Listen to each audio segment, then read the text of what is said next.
Alright. Hi guys, welcome back to another video. I'm introducing a new segment. Now, this is originally supposed to be a podcast, but the girl ain't got time for that, okay? Even though I'm a visual person. So I decided to turn it into a video series here on my channel, and it's called the UnwineDown podcast. Unfiltered, uncensored, unscripted.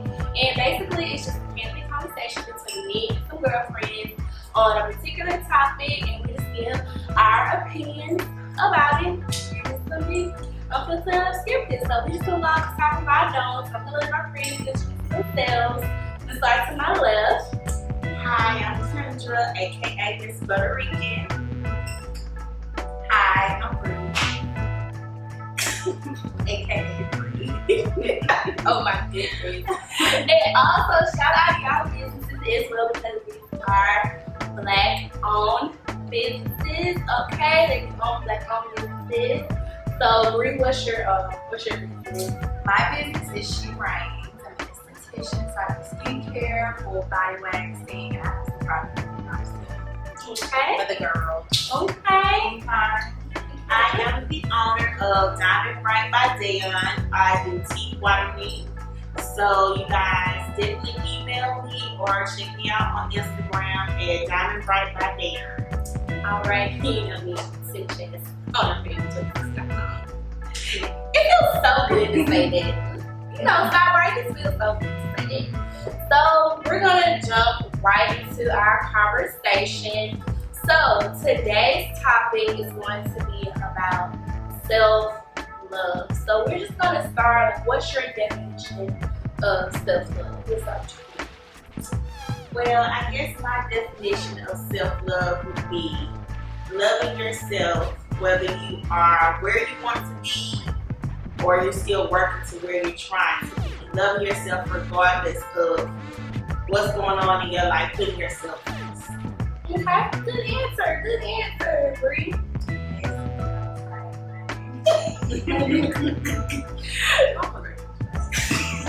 I can't stand her. Yes, like Kendra said, loving yourself, taking care of yourself, putting yourself second, first to God.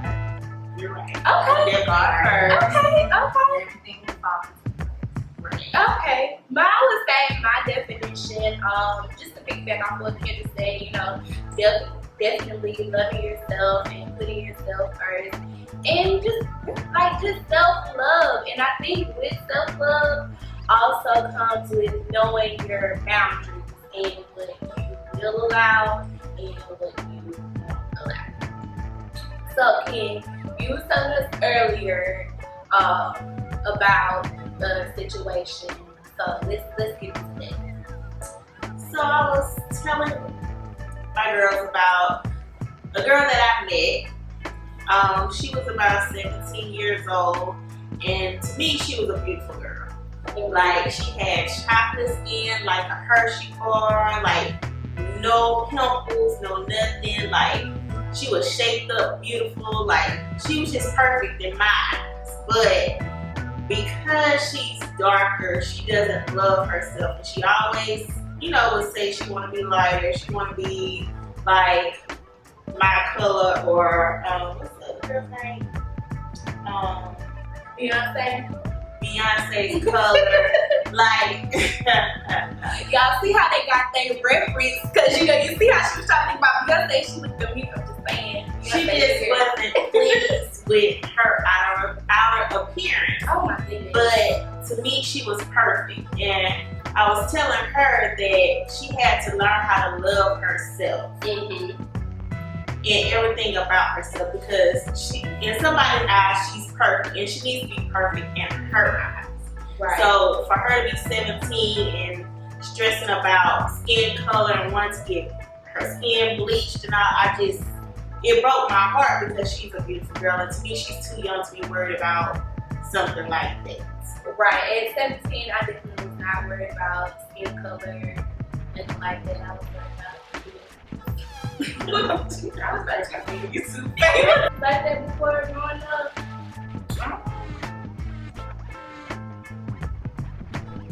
So, Well, not necessarily from my family, mm-hmm. but from people I grew up with in the neighborhood. I was picked on because I was heavier than the other kids. Like, you know, when you're 12, what you like 5'1", 5 foot. I was always taller and I was always bigger than the other kids. Not necessarily out of shape or overweight, but I was just like the size of a teenager, Mm-hmm. you know. So of course, like with all of the kids being smaller than me and I'm, you know, taller and bigger than them and they're older than me, I felt some type of way and then they would pick on me. Later on in life, fast forward, Mm-hmm. I was the baddest chick on the block. See, But you know, that's how it always Yeah. be. so it's kind of like one of those things where you have to be strong-minded to know, like, I might not fit in with these group of people, but it's all right to be by yourself. Mm-hmm. It's all right Yeah. to like hang by yourself, because half of those people that were in groups together, they not even friends no more. They can't stand each other, and they got all these doggone kids. Mm-hmm. But one thing that I will say is it's very important to teach young girls, your daughters, granddaughters, nieces, to love themselves no matter what anyone says. Right. It's all right to be a little cocky. It's all right to, you know, have the big head, Mm-hmm. because self-love is so important. Mm-hmm. And when you look at Instagram and people, their bodies are perfect, they don't realize that some of these people actually pay to have their bodies look like this. Oh my gosh, yes. Yeah. You cannot believe everything that you see on Instagram. The internet is a highlight reel.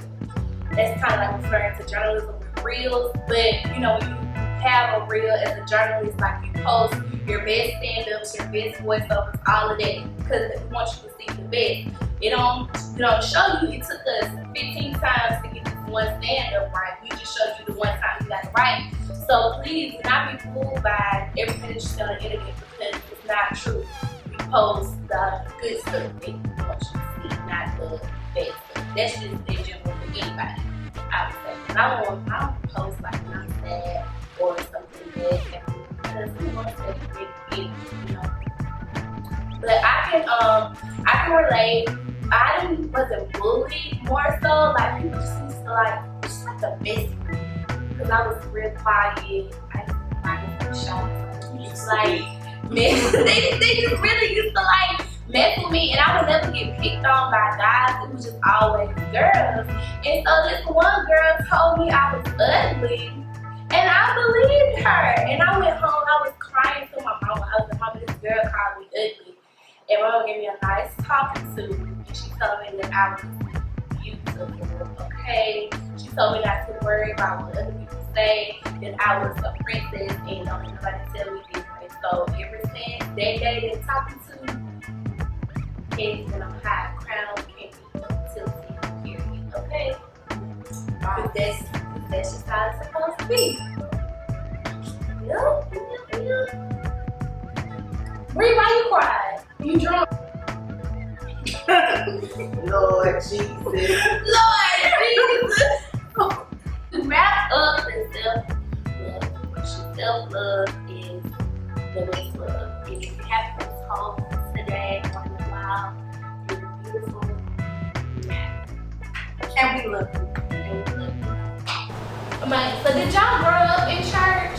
I did. I grew up in church, but it was very different. It was more like a old school Baptist type church.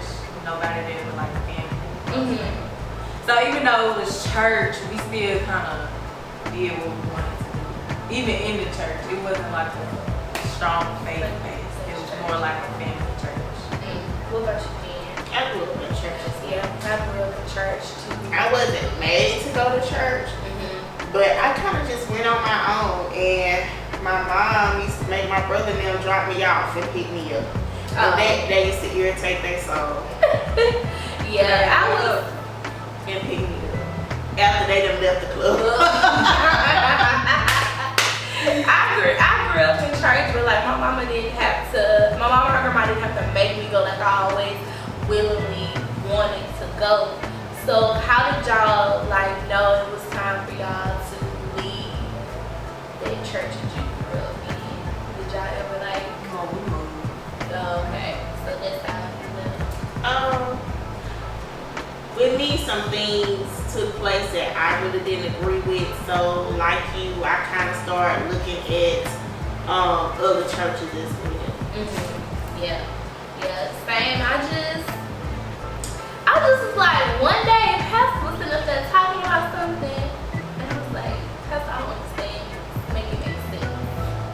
Yeah. Please. That's how my old church was. We ain't know what I we was talking like, I about. don't get it.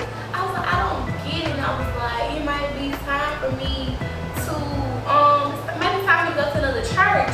And then one of my coworkers was just like, because I was talking to him about it because it was really bothering me.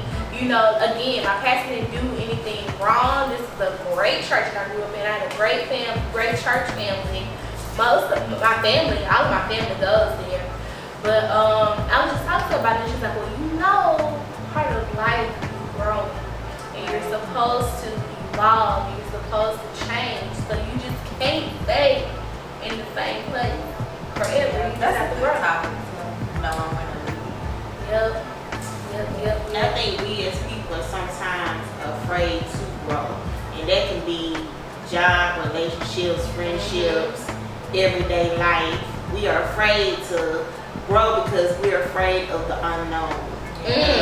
Having to fail and come back. And people are so quick to judge people when they fall. Like, I told you not to go and do that.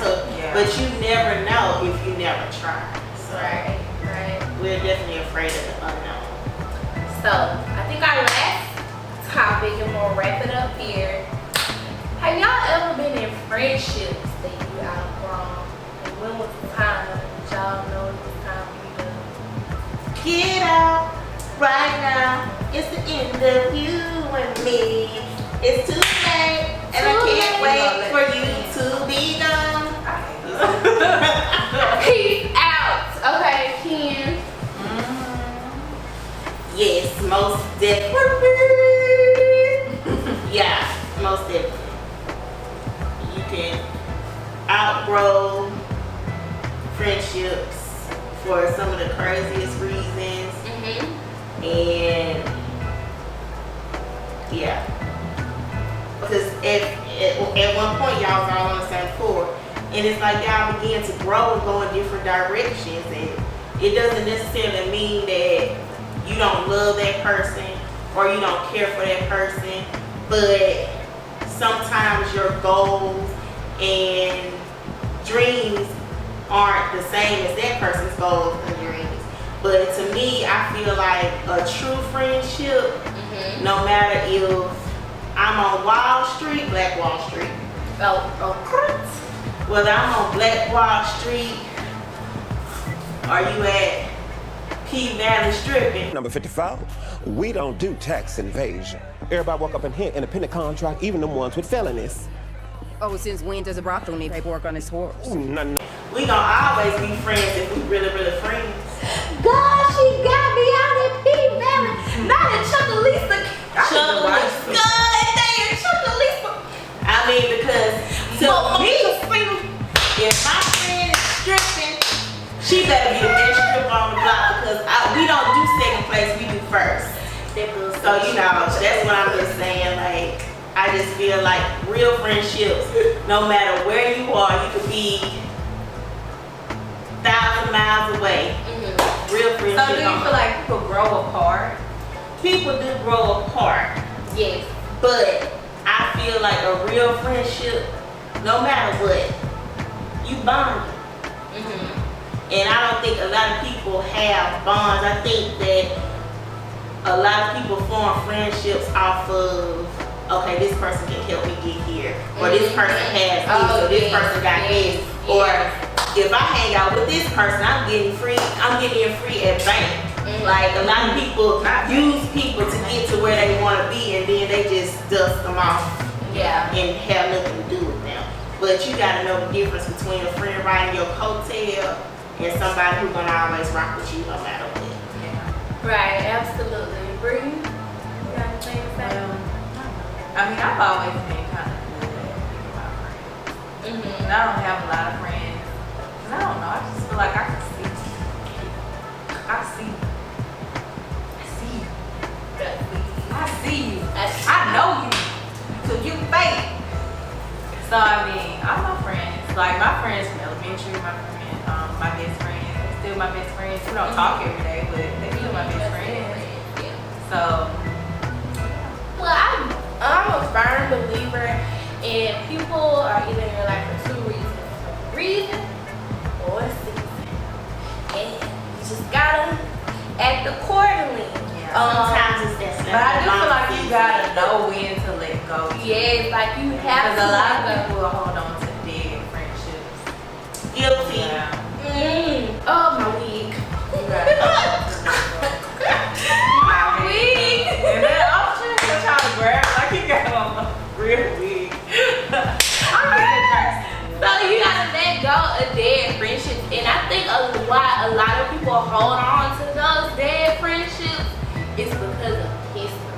Yes. Yeah. Just because like, oh, I've been knowing this person for so long, and you know, I just got to be that friend because I've been knowing them for this long. And like, no. Like, well, all right, you guys, I'm gonna wrap it up here. Thank you guys so much for tuning into this video. Oh wait, I forgot one thing. I forgot to tell you the wine we're drinking. Basic wine. So we got the Stella Rose Black, and then we got the Sangria. Again, ratchet sommelier. Okay. Basic level. Next episode, I have some high class bougie stuff, but they're minimal. So we're wrap it up here. Thank y'all so much for being on the episode. Thank you for having us. No problem. These are my go-tos for my teeth whitening and my wax. Alright, so again, gonna end it here. Thank you so much for watching. If you haven't already, like, comment, and most definitely subscribe. And we'll see you in my next video. Bye. That was fun.